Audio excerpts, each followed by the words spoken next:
Kurban, yani Arapça karşılığı udhiye.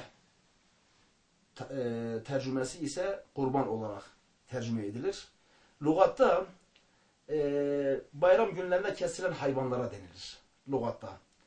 Şeriattaki tarifi ise, fıkıhtaki tarifi ise Allah'a yakınlaşmak maksadıyla belli bir zamanda, yani belli bir zaman mahsus olarak belli özellikleri taşıyan bir hayvanı Allah rızası için Allah'a yakınlaşma maksadıyla kurban günlerinde, eyyam-ı teşrik günlerinde kesilen kurbana, kesilen hayvana udhiye, yani Türkçe karşılığı kurban denilir.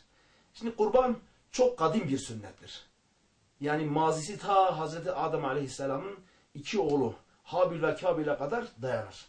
Onlar Kur'an'da anlatıldığı üzere ikisi Allah Celle Celaluhu'ya kurban takdim ederler. Habil'inki kabul edilir, Kabil'inki kabul edilmez. Kurban asıl mahiyetini, asıl manasını İbrahim Aleyhisselam'ın sünnetinde kendisini bulur. İslam tarihindeki başlangıç tarihi ise, kurbanın başlangıcı ise hicretin 2. yılında, yani zekatın ve namaz, bayram namazının meşru kılındığı yılda kurban da meşru kılınmıştır. Onun meşruiyeti de, kurbanın meşruiyeti hem Kur'an'da sabittir, hem sünnete sabittir, hem de bu konuda icma vardır. Kur'an-ı Kerim'deki delili ise Allah Celle Celaluhu'nun فَصَلِّ لِرَبِّكَ وَانْحَرْ Rabbin için namaz kıl ve kurban kes. Evet. Sünnetteki delilleri ise çok fazladır. Allah Resulü Aleyhisselatü Vesselam bu konudaki hadisleri çok fazladır. Nasıl ki namazın hikmeti varsa, orucun hikmeti varsa, diğer bütün ibadetler bir hikmete mebni ise kurban da bir hikmete mebni. Birincisi, Allah Celle Celaluhu'nun üzerimizdeki sayısız nimetlerine karşı bir şükür ifadesidir. İkincisi, günahlarımıza bir kefaret olsun diye.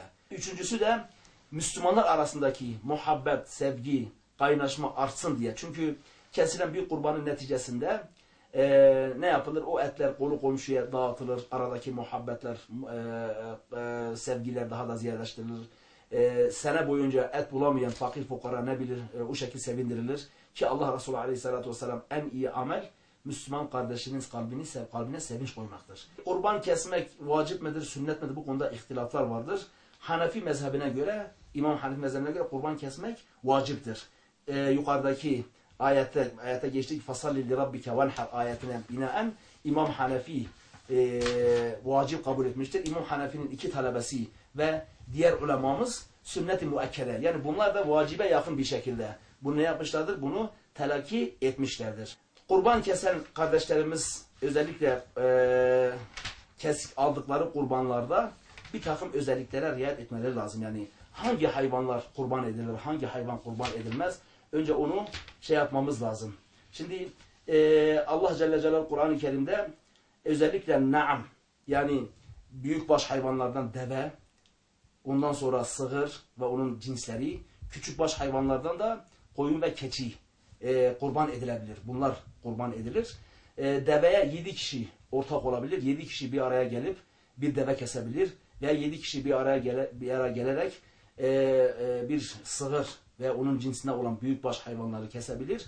Ama küçükbaş hayvanlar dediğimiz koyun, koç, ondan sonra keçi ve o küçük hayvanlar, onlar ancak bir kişi onları kesebilir. Yani onlara ortak olamazlar. Ancak onlar bir kişi onu ne yapabilir? Kesebilir. Şimdi kesilecek hayvanın, yani kurban edilecek hayvanın ayıplardan sağlam olması lazım. Ayıplı olmaması lazım. Hangi ayıplar? Hangi ayıplar kurbana engeldir?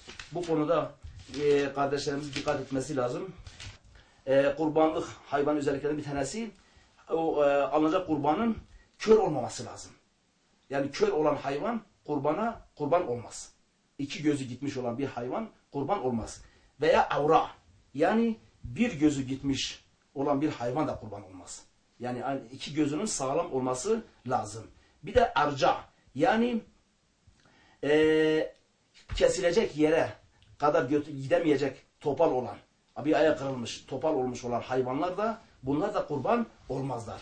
Acba, yani böyle iliği, kemiği erimiş, kemiğin içindeki ilik kalmamış olan hayvanlar, yani çok aşırı bir şekilde kemiği gitmiş veya velhetma, yani dişi düşmüş olan hayvanlar da, bunlar da kurbanlık olmazlar.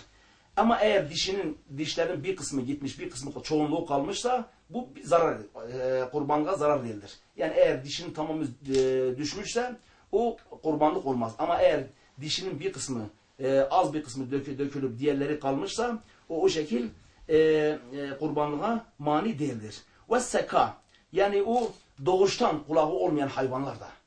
Yani doğuştan kulağı olmayan hayvanlar da bunlar da kurbanlığa manidir. Eğer küçükleri doğuştan kulakları küçük olarak dünyaya gelmişse, kulakları var ama küçüktür. Onlar kurbanlığa mani değildir. Meme başları kesik veya memesi kurumuş olan o şeyler de, onlar da kurbanlığa manidir. Ced'a, burnu kesik olan hayvanlar da, bunlar da kurbanlığa manidir. Sütü kesilmiş, süt vermeyen, sütten kesilmiş olan hayvanlar da, bunlar da, veya efendim şeyi kesilmiş, böyle kuyruğu, özellikle koyunlarda o kuyruğu kesilmiş olan hayvanlar da, bunlar da kurbanlığa mani hallerdir. Bu şekil hayvanlar kurbanlık olmaz. Bunlar kurbanlığa mani olan engeller. Bir de bazı engeller vardır. Onlar kurbanlığa mani değildir. Koçu, boynuzu olmayan hayvanlar veya boynuzu kesik olan hayvanlar. Çünkü bunlar ete mani değildir. Yukarıda sayılan o ayıplar hayvanın etine manidir. Özellikle mesela koçlar iyiliş edilir, eti daha fazlalaşsın diye. Öyle iyiliş hayvanlar da, bunlar da kurbanlığa mani değildir. Deri hastalığına tutulmuş, derisi hasta, böyle biraz tüyü falan dökülmüş olan o şeyler de kurbanlığa mani değildir. Kurbanlığa mani değildir. Evet. Bunlar Hanefilere göre olan şeylerdir. Şafiiler de bu konuda Hanefilerle muttafiktir. Yani Şafiilerde bazı şeyler vardır. Mesela kulağı kesik. Mesela kulağı yarılmış olan hayvanlar kurbanlığa manidir. Kulağı kesilmişse o kurbanlığa manidir Şafii mezhebine göre. Eğer kulağı yarılmışsa, o bazı köylerde yapılır işte, kan akıtılsın diye veya işaretlensin diye hayvanların kulakları yarılır ki herkes koyunu tanısın diye.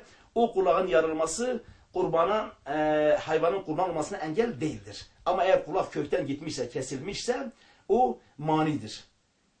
Kulaksız doğmuşsa, hayvan kulaksız dünyaya gelmişse kurbanlığa mani değildir. İşte kurban alacak kardeşlerimiz bunlara dikkat etmesi lazım. Kurbanı süslemekte bir mazur beis yoktur. Kurban kesim zamanı da alimler